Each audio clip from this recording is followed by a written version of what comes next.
Hello students, today is the second lecture of the Introduction to Embedded System. Last time we have studied what is embedded system. Today let us study the different characteristics of the embedded system.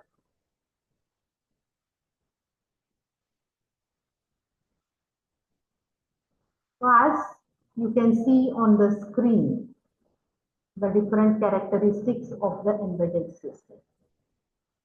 Embedded systems are unique in nature.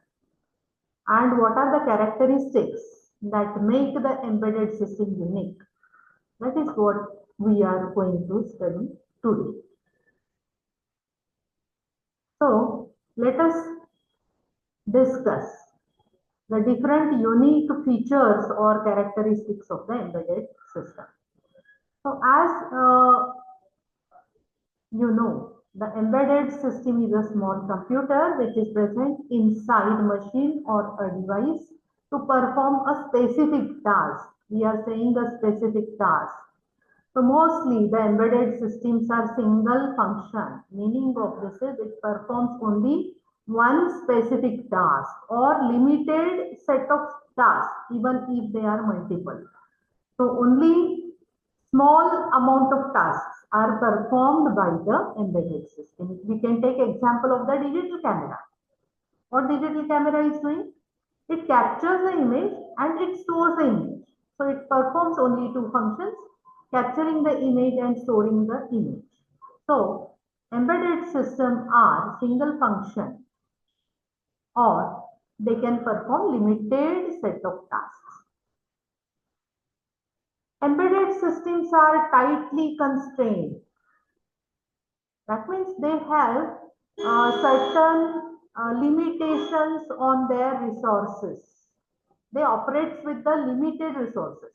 So what are the resources of the embedded system? Memory, its processing power, its power supply, okay, the time for which it is operating, the space in which it can be fitted, the cost of embedded system. So all these factors have limitations or constraints, we can say.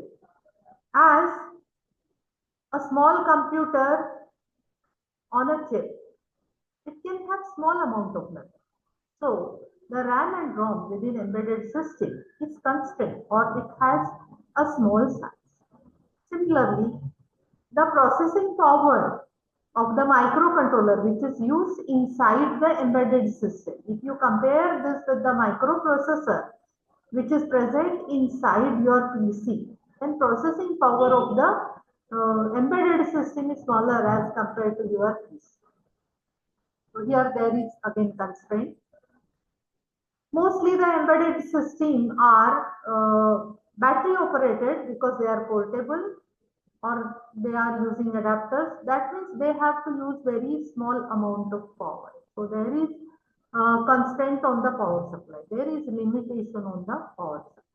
They have to work or they have to fit in a small space and their cost must be small. They must be economical.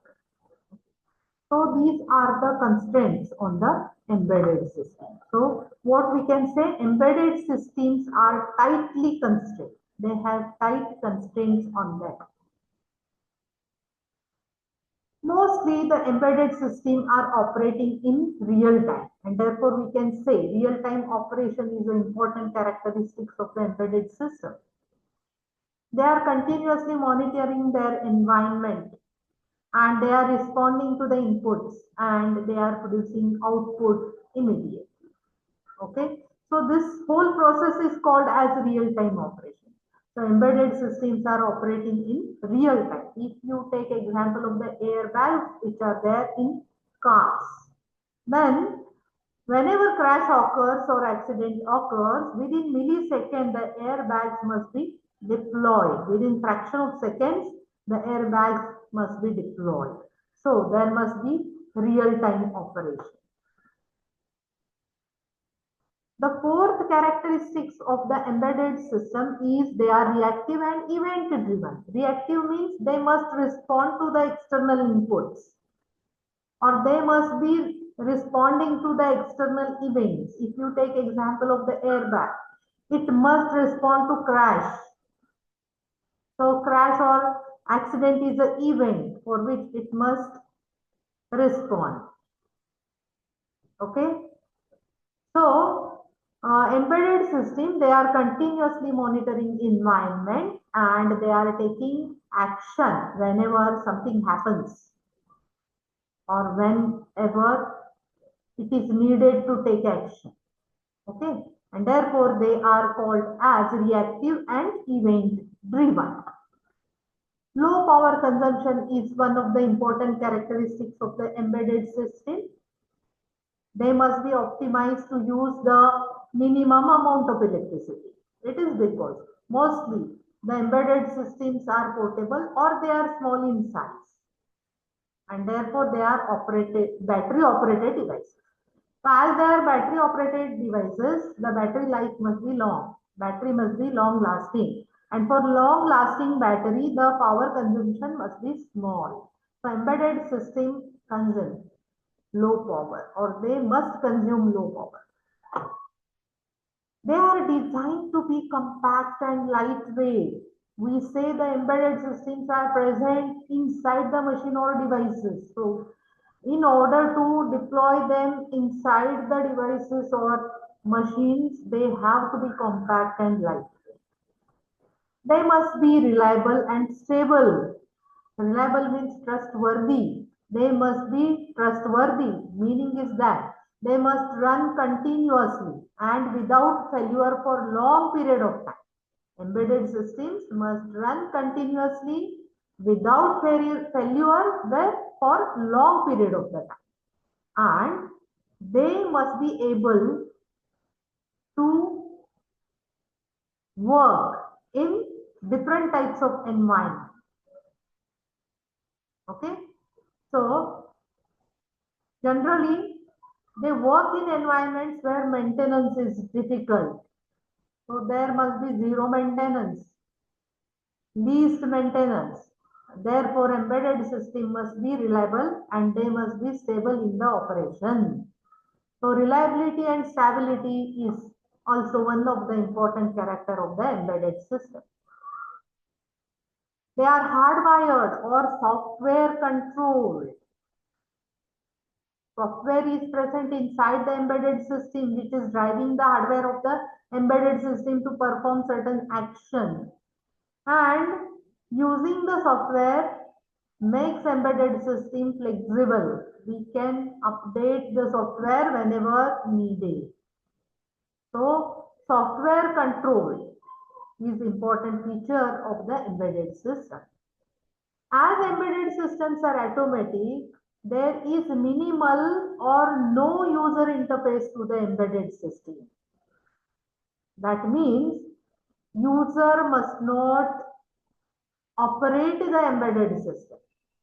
So there is no user interface or there is minimal user interface, making embedded system automatic, because we are using embedded system where the automation is needed.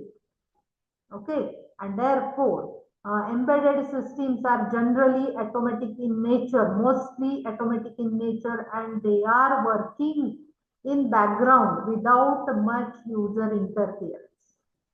There is no need for user to provide the input. So minimal or no user interface. So this is again the important characteristics of the embedded system.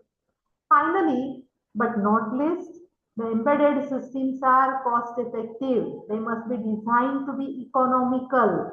And why they are economical? Because they are mass produced. And as they are mass produced, their cost per unit is less. And therefore, they are cost effective. They are low cost devices. So the characteristics of the embedded system are summarized here. Okay.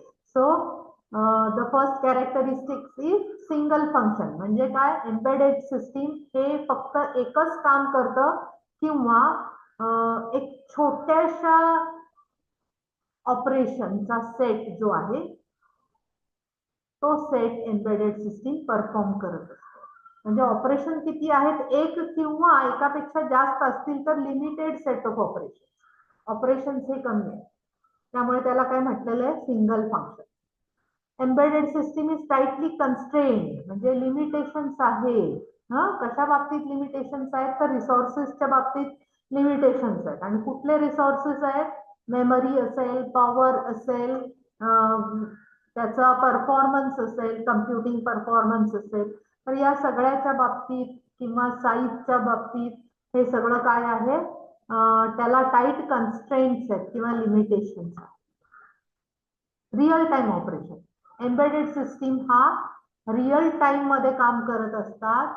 म्हणजे त्यांनी लगेच इनपुटला response दिला पाहिजे किंवा देतात ही त्यांची गरज आहे. म्हणजे ज्या ऍप्लिकेशन मध्ये आपण एम्बेडेड सिस्टीम यूज करतो त्या ऍप्लिकेशनची गरज आहे की एम्बेडेड सिस्टीमने इमिडिएटली रिस्पॉन्स दिला पाहिजे. म्हणून त्याला आपण काय म्हणतो, एम्बेडेड सिस्टीमला रिअल टाइम ऑपरेशन. ते रिअल टाइम मध्ये ऑपरेट करणाऱ्या सिस्टीम्स आहेत. एम्बेडेड सिस्टीम कशा आहेत, रिॲक्टिव्ह आणि इव्हेंट ड्रिव्हन आहे. रिॲक्टिव्ह म्हणजे एखादं इनपुट, त्याला एक्सटर्नल इनपुट मिळालं तर लगेच ते काय करतात, रिस्पॉन्ड करतात आणि एखादी ऍक्शन प्रोड्यूस करतात किंवा आउटपुट प्रोड्यूस करतात. म्हणून एम्बेडेड सिस्टीम कशा आहेत, रिॲक्टिव्ह आहे. इव्हेंट ड्रिव्हन आहे. म्हणजे एखादी घटना घडली तर त्या घटनेमुळे त्या ऑपरेट होतात. फॉर एक्झाम्पल, एअरबॅगचं एक्झाम्पल घ्यायचं असेल, ऍक्सिडेंट ही घटना आहे. ऍक्सिडेंट झाला, एअर क्रॅश झाला, म्हणजे कार क्रॅश झाला, तर काय होईल, बॅग ज्या आहेत एअर बॅग त्या डिप्लॉय होतील. So they are event driven. They must use minimal electricity. So low power consumption is the characteristics of the embedded system. त्या आपल्याला डिव्हाइस मध्ये किंवा मशीन मध्ये इन्कॉर्पोरेट करायच्या आहेत, त्यामुळे they are small in size, compact आणि लाईट वेट डिझाईन असलं पाहिजे त्याचं. They are reliable and software control. They must be reliable म्हणजे ट्रस्टवर्दी पाहिजेत. ऍक्सिडेंट झाला की एअरबॅग डिप्लॉय झाल्याच पाहिजे, म्हणजे त्या ट्रस्टवर्दी पाहिजे. त्या सॉफ्टवेअर कंट्रोल्ड आहेत, त्यामुळे एम्बेडेड सिस्टीम ह्या फ्लेक्झिबल आहे. त्याचे सॉफ्टवेअर आपण काय करू शकतो, अपडेट करू शकतो वेळोवेळी. म्हणजे आपल्याला सिस्टीम अपग्रेड करायची असेल तर सॉफ्टवेअर आपण काय करू शकतो, अपडेट करू शकतो. ओके, सो एम्बेडेड सिस्टीम ह्या रिलायबल आहेत, विश्वासार्ह आहेत आणि सॉफ्टवेअरने कंट्रोल्ड आहे. म्हणजे त्याचं जे हार्डवेअर आहे ते सॉफ्टवेअरने कंट्रोल केलं जातं, त्यामुळे त्या फ्लेक्झिबल आहेत ऑपरेशन. आणि एम्बेडेड सिस्टीम ऑटोमॅटिक असल्यामुळे त्याला युजर इंटरफेस नसतो किंवा कमीत कमी युजर इंटरफेस असतो. So minimal or no user interface. आणि embedded system is a cost effective. ते मास प्रोडक्शन केलं जातं एम्बेडेड सिस्टीमचं, त्यामुळे एका युनिटची कॉस्ट ही जनरली छोटी असते. म्हणजे एम्बेडेड सिस्टीम ह्या इकॉनॉमिकल सोल्युशन आहे. Now let us move to the next point, which is the elements of the embedded system. Let us see what are the different elements of the embedded system in general. Here we are talking in general. So here you can observe figure on the screen, and this figure consists of 4 blocks: hardware, software, real-time operating system, and power supply. Let us discuss each block or each element one by one. The first important element is the hardware. Hardware is nothing but the physical part of the system. जे आपल्या डोळ्याला दिसतंय ते सगळं hardware आहे. Okay, so what are the different hardware parts which are present inside your embedded system? They are microcontroller. The first and important part is the microcontroller. Microcontroller is the brain of the system. So this microcontroller runs the software which is present within it and controls the devices connected to it. Okay, so microcontroller is responsible for control of the embedded system, and therefore it is called as a brain of the embedded system. And the whole intelligence of the system is present inside this microcontroller. Therefore, this is called as the brain of the embedded system. Now, it has memory. Why memory is used? It is used to store the program and the data. Okay, so input is taken, so that input is nothing but the data, it is stored. And program is nothing but the series of instructions. They are going to read the input, they are going to process that input, and they are going to produce some output. So for this, program is required. The program tells the hardware what to do. So program is nothing but the series of the instructions which are given to the central processing unit of the embedded system. Okay, so program and data are stored in the memory. Two types of memory, RAM and ROM. RAM is random access memory.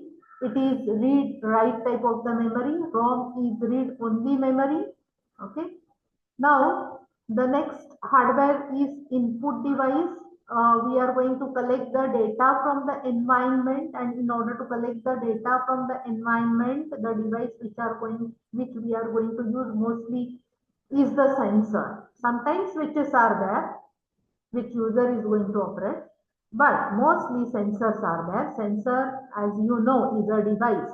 Sensor is a device which essentially senses physical or chemical stimulus and converts it into electrical signal. म्हणजे कुठल्याही physical आणि chemical स्टिम्युलसचं conversion जो electrical energy मध्ये करतो त्याला काय म्हणतात, sensor म्हणतात. आणि सेन्सर हा डेटा कलेक्ट करण्यासाठी वापरला असतो.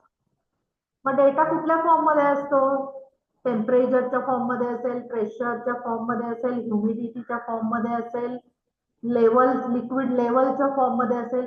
सो all this data is collected with the help of a device called as a sensor, and sensor is your input device. Now what is output device? After getting input from the sensor, the CPU within your embedded system processes this parameter and it decides what action has to be taken. And this action that has to be taken, the instruction is given from this microcontroller to the device, which is called as actuator. So what actuator does? Actuator performs the action in response to the input. Okay. So what are the output devices? Output devices may be LEDs, light emitting diodes to indicate some condition. They may be motor in order to close or open the valves.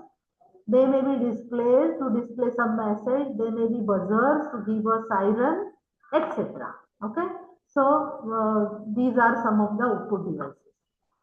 Apart from this, there is communication interface in the embedded system. Okay. So what does communication interface do? It helps the system to talk to the other system.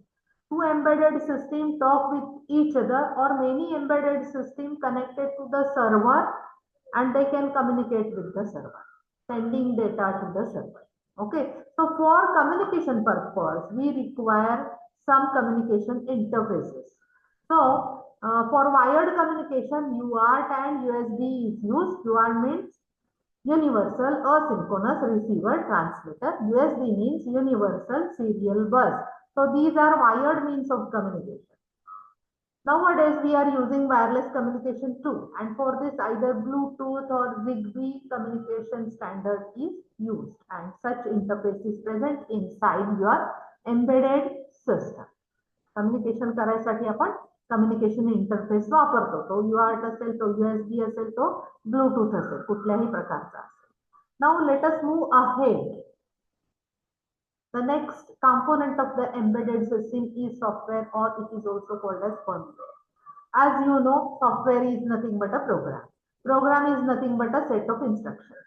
And why these set of instructions are written? They are written to control the hardware. So program is used to control the hardware. Okay. Often it is written in C language, C++ language, Python language, or assembly language. Where it is stored, program is stored in either ROM or it is stored in the flash memory of the embedded system. So flash memory is the one type of memory which is working very fast, and we can write data into it. So what it provides, what program provides? It provides the logic, and what that logic is for performing certain tasks.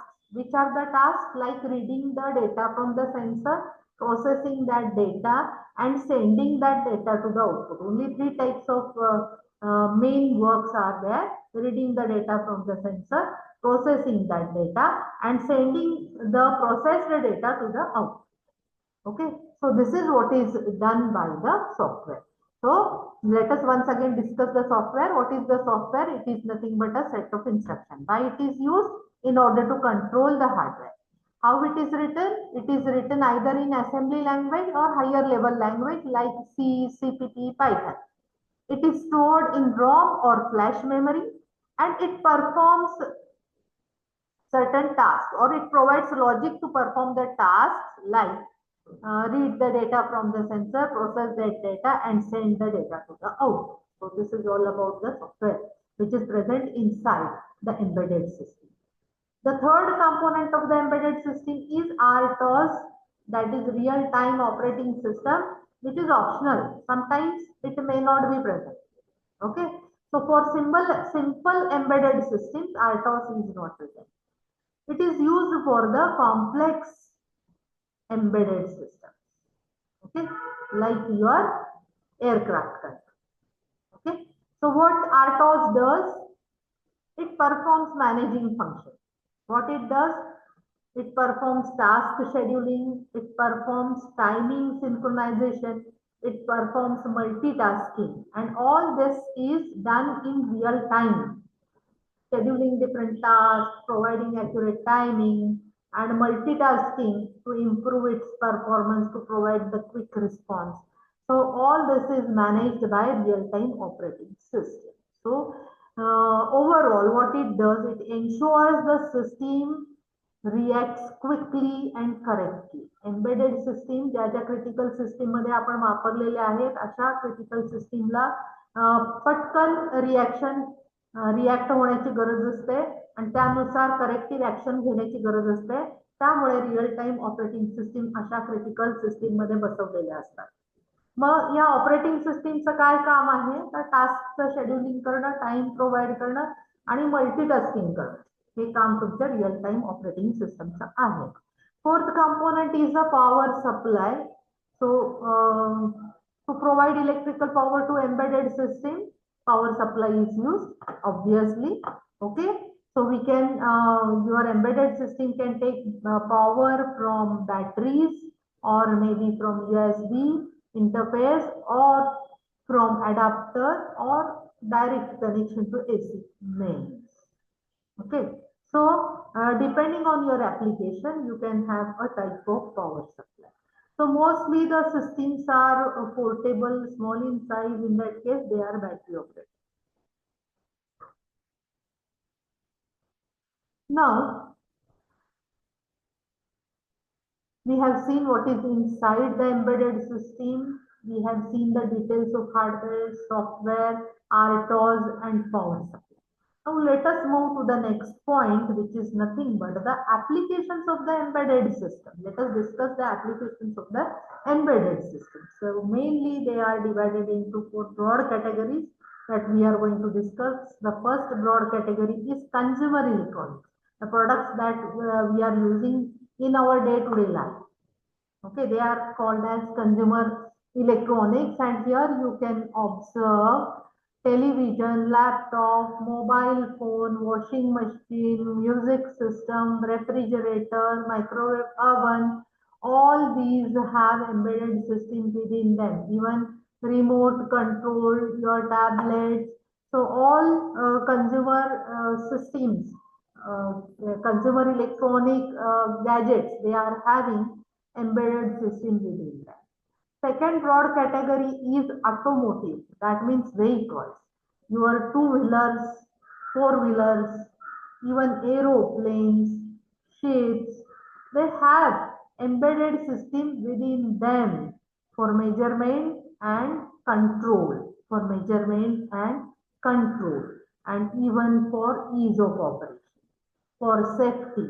So there are many applications where the embedded systems are present.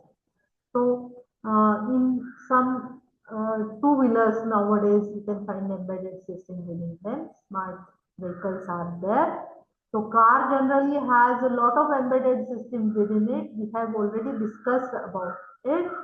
Okay, like parking assistance, reverse assistance, then airbag control system, GPS, night vision and lane warning, etc. Number of systems are deployed in the car. The next broad category is the medical field. For medical field, in medical field, we use different instruments. Okay, many measurements are done. And in those instruments, for measurement purpose or sometimes for control purpose, the embedded systems are used in the medical field. Here you can observe some examples. ECG machine, blood pressure monitor machine, pacemaker, dosimeter, and thermometer. So some examples are provided. Many more examples are there in medical field also. Now let us move to the next broad category, which is industrial automation. In industrial automation, the embedded system is used in very large scale, very huge scale. Here you can observe PLCs. PLC means programmable logic controllers. They are used to control the various processes present in the industry. So in PLCs, embedded systems are used. In CNC, computer numeric control, the embedded systems are used. And in robotics, the embedded systems are used. They are providing automation to the industry. So, in embedded system has much bigger role in industrial automation. The next broad category is aerospace and defense, which is very important. So here you can observe three examples over here. The first example is missile guidance system. The missile must be guided properly. So here embedded system is used. The radar system is used to find distance, to navigate the aeroplane, or to provide security to the country from external attacks. This we have seen recently. So how the radar system is useful in security. The third example is it is used in aircraft. So different controls you can observe here in the aircraft, even in the aeroplane. So they have lot of embedded systems within them. So these are some of the examples of the embedded system. So for today, this is enough. We have learned today characteristics of the embedded system, then what is there inside the embedded system, elements of the embedded system, and lastly the applications of the embedded system. I think for today this is enough, and next time we will be discussing about the design metrics of the embedded system. Till then, goodbye.